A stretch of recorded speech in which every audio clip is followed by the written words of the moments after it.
Un saludo a ti, oyente, que nos acompañas en este programa de Unión Radio Cultural. Una cana al aire, hora dedicada al gusto por compartir cosas entrañables, personajes con sabor e inteligencia, liviandad y acaso con su pizca de travesura.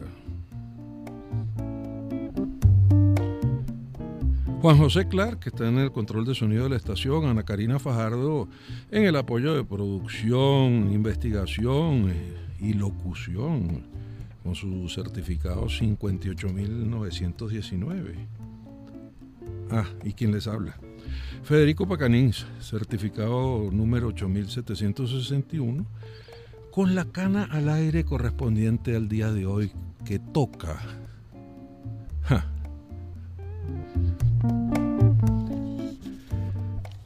Ni más ni menos, el actor y el verso. Fíjense que actor inmediatamente refiere al teatro, también puede referir a la televisión o también puede hacerlo al cine. Sin embargo, cuando usted le suma al actor la palabra verso, ya inmediatamente se circunscribe al teatro y ¿por qué no decirlo? Mucha gente piensa que es al teatro clásico donde de verdad ese arte está referido. Muchas cosas se han dicho a través del tiempo acerca de lo que es actuar en verso. Se ha buscado también que quien quiera que se dedique a la actuación y quisiera buscar en el verso la sustancia misma de lo que hace en una escena, pues tenga conciencia de algo que todos tenemos, que normalmente la gente habla en prosa, así como estamos escuchando esta emisión. El verso es una invención con algún grado creativo, literario, musical, más o menos dramático, más o menos artístico. El verso, entre otras cosas, proviene del latín versus y tiene carácter literario o intención oral. Cuando se utiliza en el teatro, es combinación del cuidado literario apuntado a la expresión oral del actor frente al público. Sí, señor, el dramaturgo, ese que crea versos para sus personajes, es quien entrega un libreto que los directores y actores deben no solo estudiar, sino en cierto modo decir y escuchar, para que el actor entonces pueda darle encarnación escénica adecuada.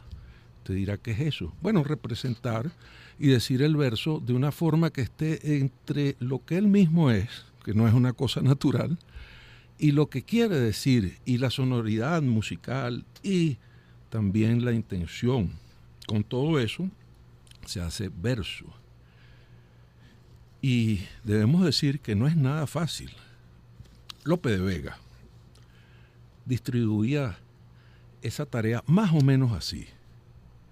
Decía, acomode los versos con prudencia a los sujetos de que va tratando.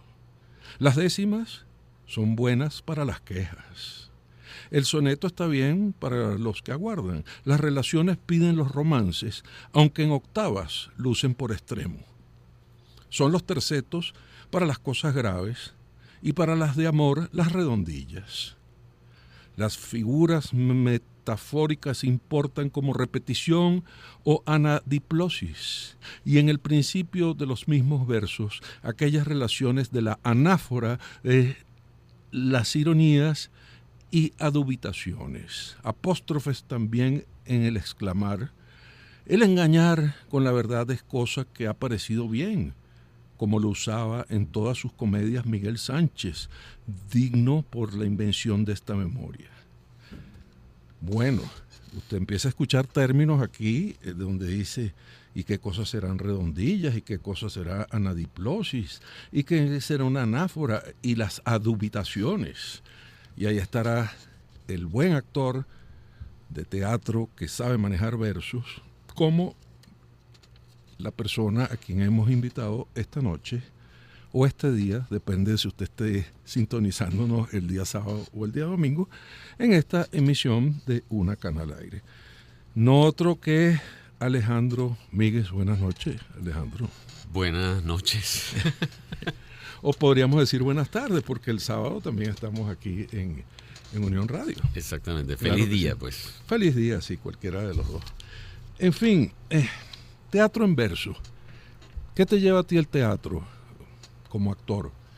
¿La ilusión de hacer comedias, hacer dramas, hacer teatro clásico o hacer, digamos, teatro en verso? Al teatro en general me lleva mi fascinación por estar en el escenario y hacer personajes y ser gente distinta, yo creo, ¿no? En el caso del verso, que nos lleva siempre al teatro clásico, yo creo que tiene que ver con la música, con esa dificultad extra de trabajar la palabra en verso, de trabajar... A ver, la palabra siempre tiene un ritmo, y lo que pasa es que generalmente no pensamos en ello, y el verso obedece a ese ritmo. No en vano, la mayoría de las canciones en español se hacen con versos octosílabos, porque suele ser el tamaño de la frase que se maneja, y por eso el romance, la copla, son los más utilizados, ¿no? Fíjese, amigo o amiga oyente, que nuestro actor invitado puede decir perfectamente la copla, la octavilla, la cuarteta, porque esos son gustos literarios también. La persona que no le interesa la literatura, normalmente eso no le interesa. Es así, y no suele enseñarse mucho, la verdad. Yo porque tuve una fascinación por la poesía, como tanta gente comencé a escribir poesía cuando era adolescente, y me llamaba mucho la atención el verso, entonces me puse a estudiar versificación.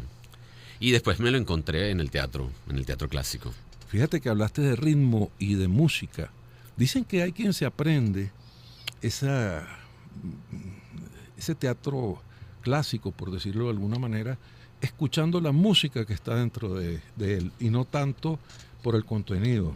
¿Tú qué buscas primero? ¿Qué dice en el fondo o cómo suena? La verdad es que yo busco primero qué dice. Sí, eso es lo primero que busco. Y después empiezo a trabajar en eso, en la versificación. Y además que, claro, yo veo que para mí el verso es un elemento más que utiliza el escritor para generar contenido, ¿no?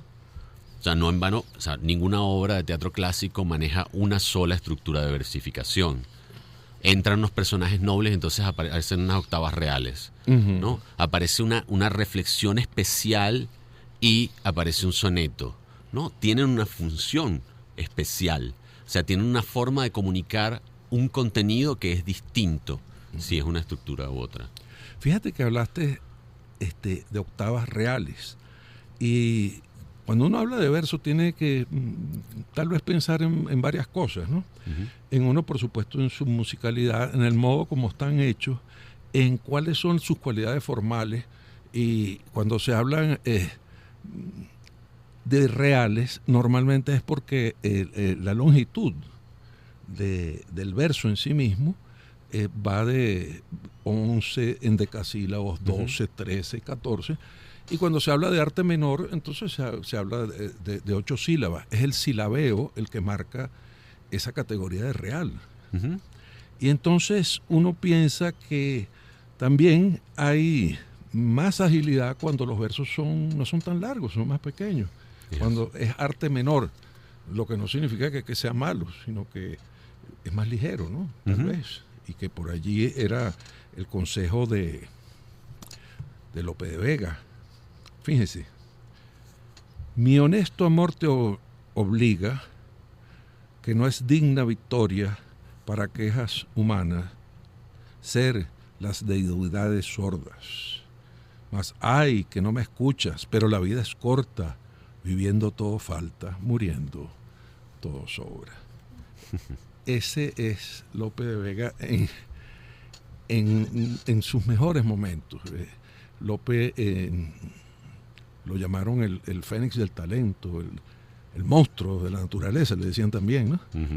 Y nosotros tuvimos oportunidad de examinar, hará cosa de un par de años, dirías tú. Sí, hace 2 años, sí. Hace 2 años, sí, más o menos. Una pieza que por fin consiguió su estreno en Venezuela luego de 400 años escrita, o algo así, El villano en su rincón, donde tú hiciste un personaje muy importante, que era un rey. Uh-huh. El rey Ludovico. El rey Ludovico. Eso nos dimos un gusto enorme, no solo por estrenarla, gracias también al apoyo de la Embajada de España, sino en poder examinar versificación allá adentro. Hay quien lo gozó por los personajes, pero como es el caso también de Ana Karina, que está aquí presente y que ya le tocará su turno, pero el hecho de hacer una comedia no está divorciada de hacerla en verso. Para nada. Y hay tantas comedias, y es más, normalmente se llama comedia como se llaman dramas. Uh-huh. ¿Qué dirías tú de ese villano en su rincón? Ese que hicimos. Yo lo disfruté mucho. Yo no conocía ese texto de Lope. Y fue fascinante ir encontrando una serie de líneas argumentales por debajo de lo cómico, además especialmente porque a mí me tocaba el rey, que era probablemente el personaje menos cómico, él y el villano, el señor de la villa, éramos como los menos cómicos de la obra. Y había yo sentía además que había una tristeza debajo de toda esa comedia en ese personaje, ¿no? Porque el rey al final cumple esta función tipo Deus ex machina que arregla todo, ¿no? Que se ve tanto en el teatro clásico. Pero en este caso, ese arreglar todo venía acompañado de que él tenía que casar a su hermana con alguien de otro sitio para hacer alianzas. Por lo tanto, detrás de la obra había conflictos internacionales. O sea, este rey estaba lidiando con conflictos en ese reino y en los reinos vecinos. De manera que esa línea, que no era graciosa, ¿no? Que era muy seria, sustentaba ese personaje. Y eso fue una maravilla para mí. Eso fue de lo que más disfruté. Fíjate que se habla a veces de clásicos y se dice que se es un clásico por madurez. Cuando una pieza es madura, cuando un autor es maduro. Y le decían que la madurez tenía mucho que ver también con lo que es el dominio del lenguaje, dominio de tema. Una comedia puede ser una cosa muy seria y tener pliegues donde hay otras cosas que se dicen. ¿Sí? Por ejemplo, en El villano en su rincón se habla mucho de la libertad individual y la libertad del Estado, la que otorga el Estado. Y tal vez allí esté uno de los pliegues más interesantes, las discusiones que tú tenías con el villano, precisamente. Es que era una obra muy filosófica.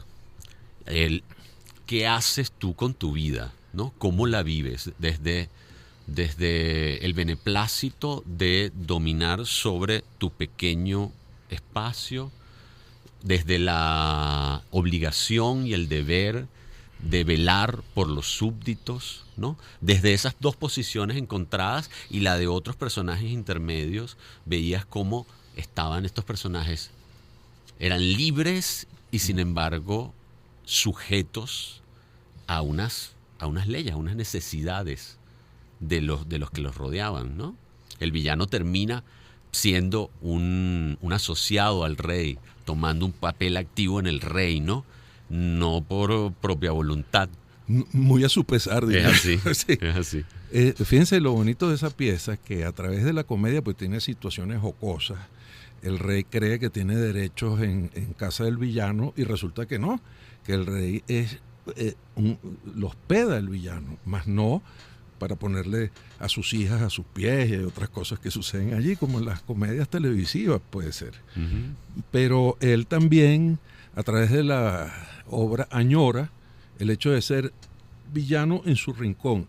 Y la palabra villano aquí no tiene la connotación que usualmente le damos, que es de una persona mala, sino es de alguien que vive en una villa y que es señor en una villa. Esa era una cosa muy simpática que tenía allí.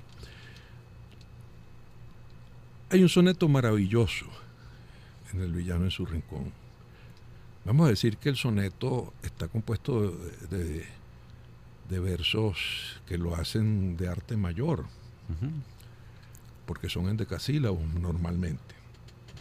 Y tú lo hacías muy bien en escena. Sería un tremendo regalo ver cómo se resuelve a través del radio aquel soneto del rey que iba más o menos así. Imagínense ustedes, están en 1500, 1600 podría ser también allí, y decía el rey lo siguiente: la vida humana, Sócrates decía, cuando estaba en negocios ocupada, que era un arroyo en tempestad airada que turbio y momentáneo discurría, y que la vida del que en paz vivía era como una fuente sosegada, que sonora, apacible y adornada de varias flores sin cesar corría. Oh vida de los hombres diferente, cuya felicidad estima el bueno cuando la libertad del alma siente. Negocios, a la vista son veneno. Dichoso aquel que vive como fuente, manso, tranquilo y de turbarse ajeno. Esa joya está en El villano en su rincón y la acaba de interpretar su actor natural en Venezuela, que es Alejandro Miguel, que es el que está aquí. Además, su actor natural porque es el único que se sabe eso aquí. Pero mira qué bonito, el terceto con que termina. Negocios a la vista son veneno. Dichoso aquel que vive como fuente, manso, tranquilo y de turbarse ajeno. Que hay una metáfora, vivir como fuente. O sea, es bella esa metáfora porque, ¿verdad? Que uno se imagina el laguito y la tranquilidad. O no, ni siquiera el laguito, sino algo que tiene una estatua y que genera reposo allí, ¿no? Pero las tres cualidades, manso, tranquilo y de turbarse ajeno. Fíjate que ahí está invertido inclusive el orden natural de esa frase, porque uno diría, y tranquilo sin turbarse o algo así, no de turbarse, tranquilo. Entonces, es mucho lo que se puede beber en un verso, y lo que tú decías hace un rato, ¿verdad? De decir, déjame ver qué quiere decir el personaje. Es decir, estas líneas de pronto te construyen a ti, ¿no? Totalmente. Y te dan la esencia de lo que tú vas a hacer en escena. Claro, además porque este soneto aparece en el momento en el que el rey se ha enfrentado a la realidad del villano, un hombre que vive en la villa, que tiene dominio sobre un número de personas reducido, que vive tranquilo, sin mayores problemas, frente a su realidad, que es la de un soberano que tiene que responder por un montón de gente. Y para mí esta era la bisagra en la que él toma las decisiones que le van a llevar a hacer esos arreglos típicos del teatro clásico de este se casa con no sé quién, y esto aquí va a pasar aquello, para que todo quede en armonía, ¿no? Una armonía además que está en los demás, pero su papel, ¿no? Su papel no es vivir manso, tranquilo y ajeno a turbarse. Los negocios que a la vista son veneno son su vida. Él es el que se tiene que encargar de los negocios. Los demás pueden vivir mansos porque él está cuadrando esos negocios que son mandar y regir y buscar armonía en su reino. Hay una ironía también porque él no vive manso y dichoso y feliz, como bien acabas de decir tú, sino vive pendiente y encima de lo que tiene que hacer para que los demás busquen eso. No tanto negocios, porque él dice que en los negocios no está la felicidad, sino que vivan mansos, tranquilos y de turbarse ajeno, porque viven como fuentes, tranquilas, ¿no? Sí. Todo eso puede ser un versito bueno de una pieza clásica. ¿Qué viene primero? ¿La memoria o el comprender al personaje? ¿O es todo junto? Digo, el actor. La memoria del texto, yo creo que van simultáneos, ¿no? Porque para entender al personaje lo tienes que leer muchas veces y ya eso te sirve como un primer ejercicio mnemotécnico, ¿no? Tienes que ir entendiendo de qué habla. Además en el caso del teatro en verso suele ser especialmente rico porque los contenidos están cruzados, como detrás de una celosía que es el verso, ¿no? Los tienes que desentrañar. Tienes que entender lo que hay detrás de eso, de esas palabras bonitas y ese sonido y esas reverberancias que podrían hacerte pensar que allí está, ¿no? Pero hay mucho detrás. Sí, para mí van juntos.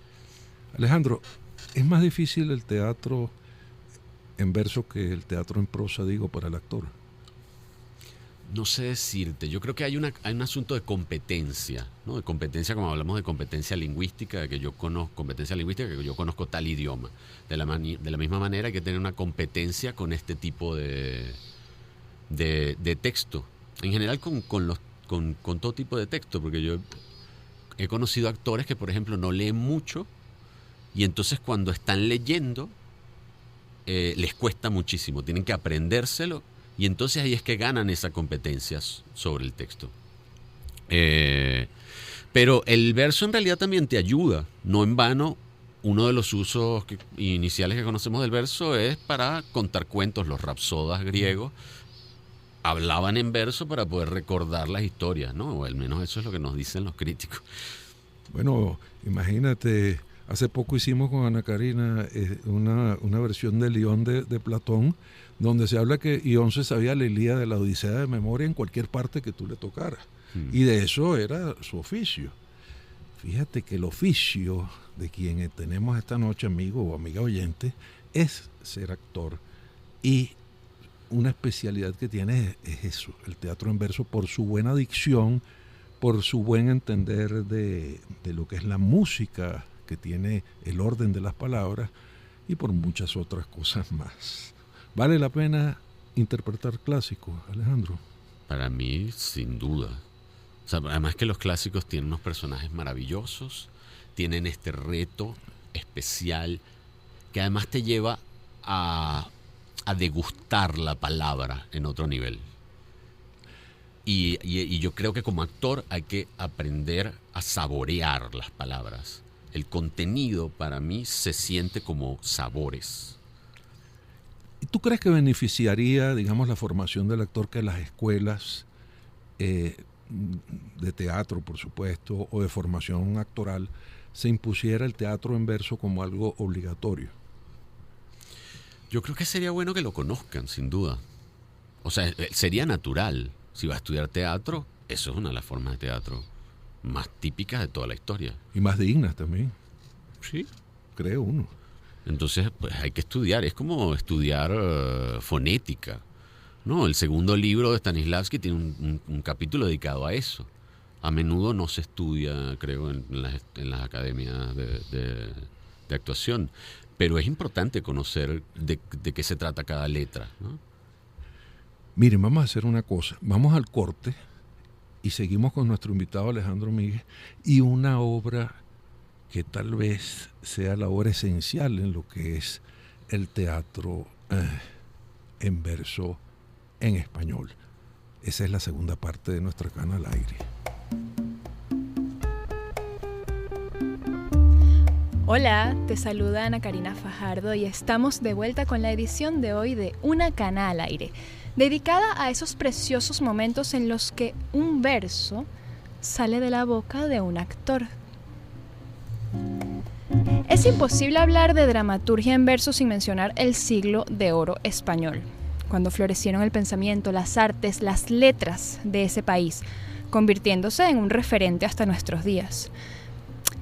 Esta etapa no se enmarca en fechas concretas, aunque generalmente se considera que el siglo de oro en realidad duró más de un siglo.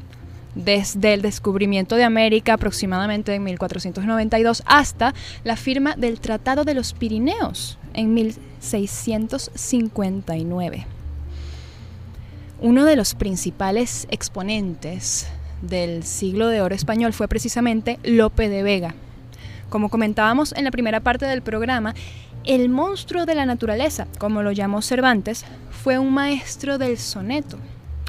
También llamado el Fénix de los Ingenios, Lope de Vega es conocido como autor de más de 400 obras de teatro. así como de novelas y distintos tipos de poemas. Para de contar. Por cierto, ¿sabías tú, estimado oyente, que hay un dato poco conocido de Lope de Vega que de una forma u otra lo vincula con Venezuela?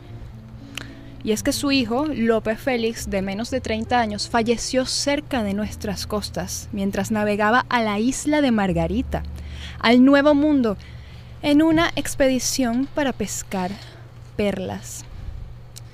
El siglo de oro español vio nacer algunos de los dramaturgos más conocidos: Tirso de Molina, Agustín Moreto, Juan Ruiz de Alarcón y, por supuesto, el que es considerado el último gran escritor de esta etapa, Pedro Calderón de la Barca.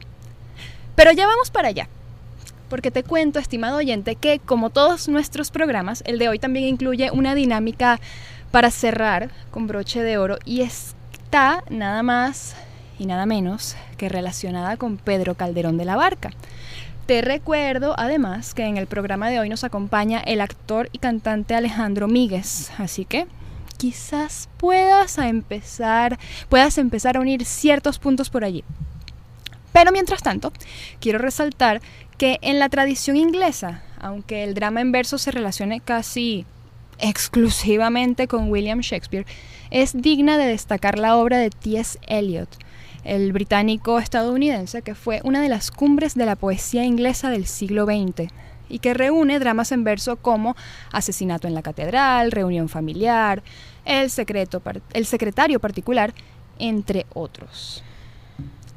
Por cierto, un poeta estadounidense que admiraba a T.S. Eliot era Archibald MacLeish, 3 veces ganador del premio Pulitzer, una de ellas en 1959 por su obra en verso JB,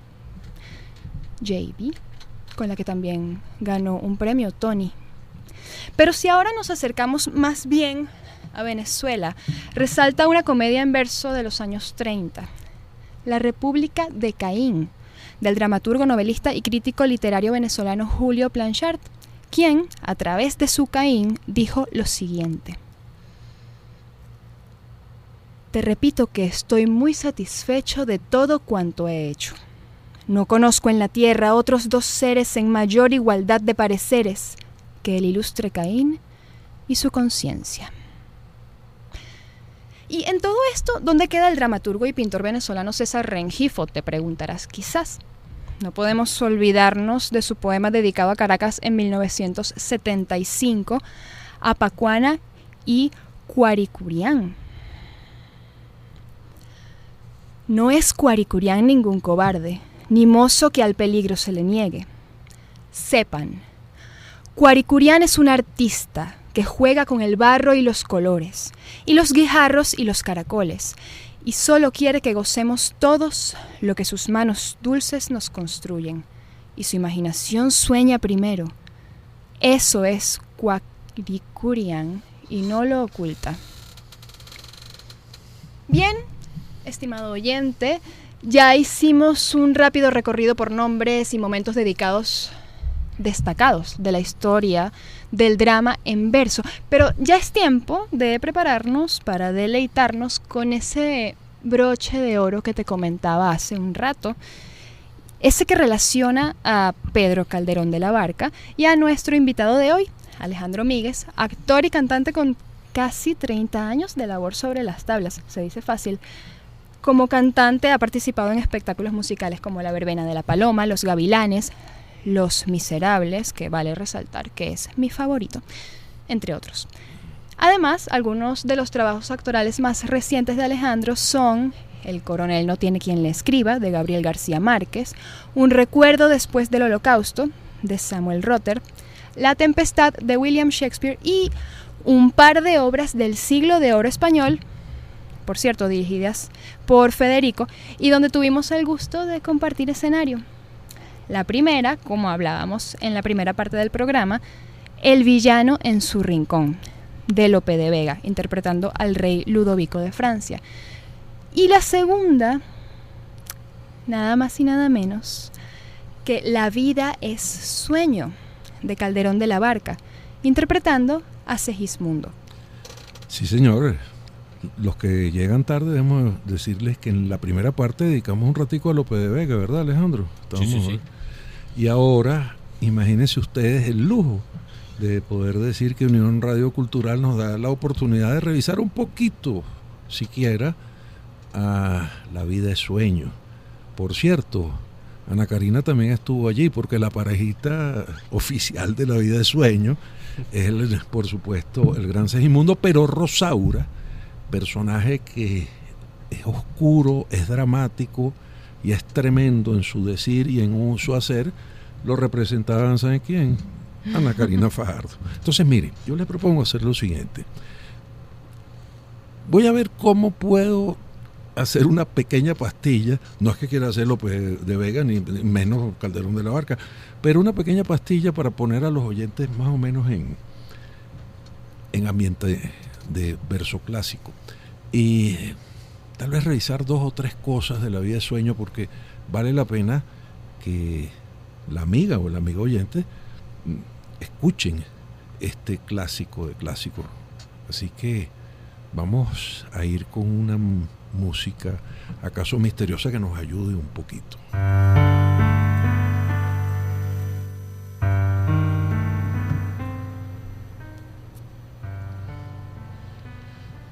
La vida es sueño de Pedro Calderón de la Barca refiere el año 1630, refiere España y refiere una anécdota de sueños, ensueños, realidades y medias realidades. Un rey Basilio tiene a un hijo, Segismundo. Piensa el rey Basilio, por su ciencia, que ese hijo, Segismundo, no va a ser un hombre de bien. Nació bajo terribles augurios. Y antes que eliminarlo, matarlo, lo confina a una torre. En la torre recibe cuidos, mas no recibe mucho amor. Recibe también enseñanzas que lo hacen desarrollarse intelectualmente como un hombre rudo, pero de un pensar profundo. Segismundo aparece en un momento en que una dama Rosaura va con su paje buscando el destino de alguien, un príncipe, que la desvirtuó, que la rezagó, que no cumplió con su promesa tal vez de casarse. Y resulta que el destino confluye en que esa dama pueda encontrarse con Segismundo en su confinamiento y Silente lo escuche decir esto. Ay, mísero de mí, ay, infelice.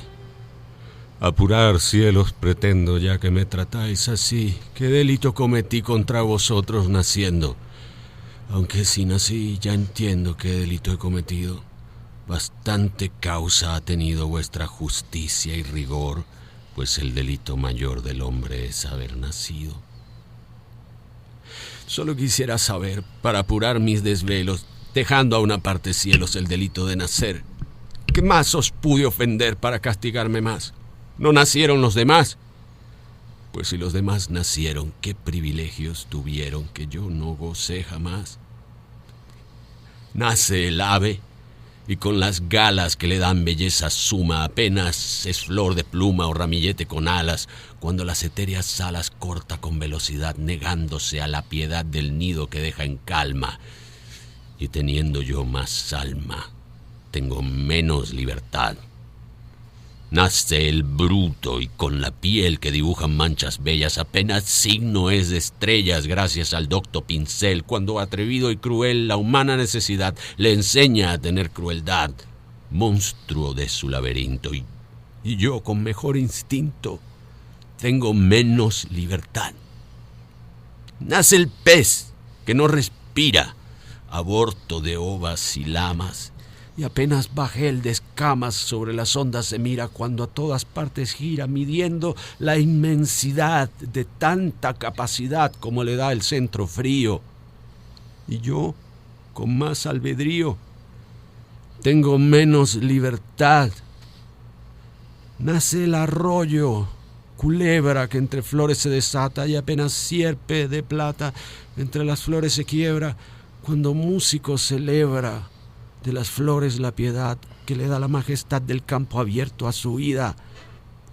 Y teniendo yo más vida, tengo menos libertad. En llegando a esta pasión, un volcán, un Etna hecho, quisiera arrancar del pecho pedazos de corazón que ley, justicia o razón negar a los hombres sabe. Privilegio tan suave, excepción tan principal, que Dios le ha dado a un cristal, a un pez, a un bruto y a un ave.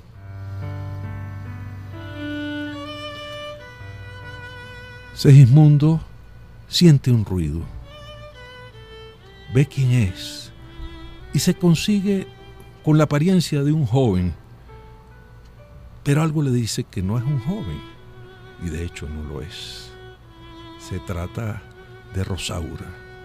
Al ver a Rosaura, mezcla sentimientos. No ha visto nunca una mujer y menos una dama bella, aunque se ha referido en ese castillo de que existen damas y que existen damas bellas. Viene un acercamiento, viene un primer encuentro, vienen emociones mezcladas, y en un momento dado Rosaura le dice a Segismundo: con asombro de mirarte, con admiración de oírte, ni sé qué pueda decirte ni qué pueda preguntarte. Solo diré que a esta parte hoy el cielo me ha guiado para haberme consolado, si consuelo puede ser, del que es desdichado ver a otro que es más desdichado. Cuentan de un sabio que un día tan pobre y mísero estaba, que solo se sustentaba de unas hierbas que comía. Habrá otro, entre sí decía, más pobre y triste que yo. Y cuando el rostro volvió, halló la respuesta, viendo que iba otro sabio cogiendo las hojas que él arrojó. Quejoso de la fortuna yo en este mundo vivía, y cuando entre mí decía: ¿habrá otra persona alguna de suerte más importuna? Piadoso me has respondido, pues volviendo en mi sentido hallo que las penas mías para hacerlas tú alegrías las hubieras recogido. Y por si acaso mis penas pueden aliviarte en parte, óyelas atento y toma las que de ellas me sobraren. El caso es que los avatares de los encuentros y las sagas de Rosaura y de Segismundo dan lugar a 3 actos completos. Ahí aparecen Basilios, ahí aparece gente que traiciona, primos que quieren el poder, aparecen personajes simpáticos, personajes muy siniestros, aparecen conspiraciones, de todo aparece, pero hay algo que acerca y aleja a los 2 personajes principales, que vienen a ser Segismundo y Rosaura. En un momento dado parece que Rosaura por fin va a ceder a las proposiciones o a las insinuaciones amorosas que pudiera entender de Segismundo, y entonces dice lo siguiente: mujer, vengo a persuadirte al remedio de mi honra, y varón, vengo a alentarte a que cobres tu corona. Mujer, vengo a enternecerte cuando a tus plantas me ponga, y varón, vengo a servirte cuando a tus gentes socorra. Mujer, vengo a que me valgas en mi agravio y mi congoja, y varón, vengo a valerte con mi acero y mi persona. Y así, piensa que si hoy como a mujer me enamoras, Como varón, te daré la muerte en defensa honrosa de mi honor, porque he de ser, en su conquista amorosa, mujer para darte quejas, varón para ganar honras. Rosaura se acerca a Segismundo. Segismundo se acerca a la vida. Y Pedro Calderón de la Barca nos regala, tal vez, la composición poética más importante de la lengua española. Hay quien dice que si se salvara una sola estrofa o un solo verso, sería algo de la vida de sueño, y que el futuro de lo que es nuestra lengua estaría significado allí. Dice entonces Segismundo Solitario lo siguiente: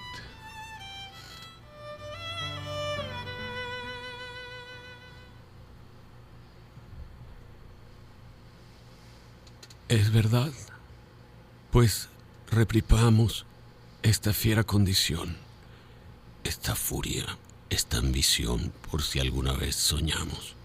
Y sí haremos, pues estamos en un mundo tan singular que el vivir solo es soñar. Y la experiencia me enseña que el hombre que vive sueña lo que es hasta despertar.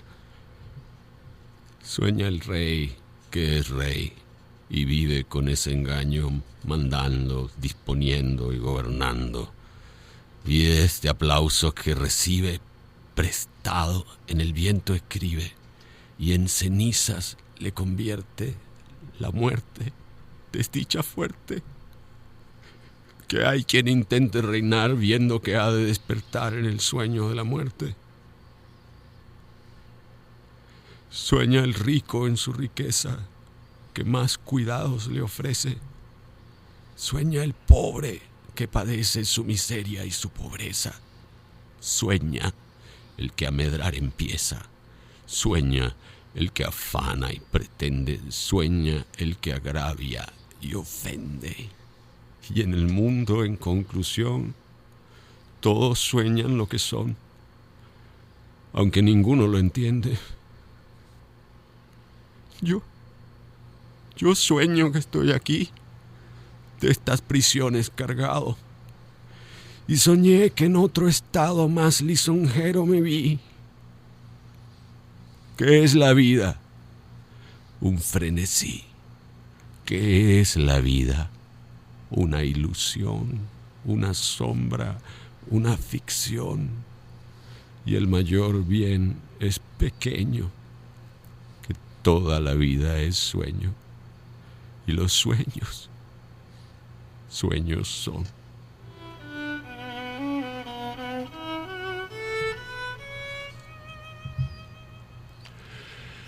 Hasta aquí el monólogo de Segismundo.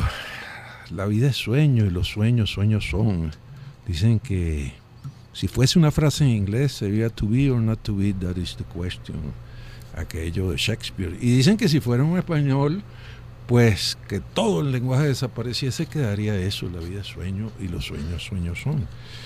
Y debemos decir de parte nuestra que esta intervención, yo no sé, será poético teatral o teatral con actores que saben decir en verso, porque aquí estuvo también Ana Karina Fajardo haciendo su papel de Rosaura, y por supuesto nuestro invitado en esta noche, que nosotros, que Alejandro Míguez, un actorazo en verso y en no verso también. En esta versión radiofónica, bastante breve, de La vida es sueño, y no me queda más que darte las gracias. Claro. Alejandro, por venir. Muchísimas gracias. Por acompañarnos. Para mí de verdad fue un honor volver a compartir estos versos contigo, ahora en versión radiofónica. Sí. Gracias a ustedes, chicos. Qué lástima. Yo no sé si aquí tendremos el final de La vida de sueño, porque el final de La vida de sueño también sería bueno para despedir a los oyentes y, bueno, para que usted después nos diga quiénes estuvimos en esta emisión, etcétera, cuando ya está terminando el verso final donde él se despide de su público y Alejandro puede despedirse haciendo el papel de Segismundo, que bueno, en fin, vamos a escucharlo. Pues así llegué a saber que toda la dicha humana, en fin, pasa como un sueño, y quiero hoy aprovecharla el tiempo que me durare, pidiendo de nuestras faltas perdón, pues de pechos nobles es tan propio el perdonarlas. Gracias, Alejandro. Gracias a ustedes. Gracias. En la conducción del programa estuvo Federico Pacanins y quien les habla, Ana Karina Fajardo. Pueden encontrarnos en Instagram como @FedericoPacanins y @Caritopía. Este programa es posible gracias al equipo conformado por Gitanjali Suárez, Inmaculada Sebastiano, Melanie Pieruzzi, Carlos Javier Virgües y Giancarlos Caraballo. También puedes seguir la transmisión en vivo en www.mundour.com. Debes buscar la pestaña de Radio en Vivo, bajar y darle clic en Unión Radio 90.3. Recuerda que nos puedes seguir también en @mundourweb y @radioescuela. Gracias por acompañarnos en la edición de hoy de Una Cana al Aire, un espacio para la cultura urbana. Hasta la próxima.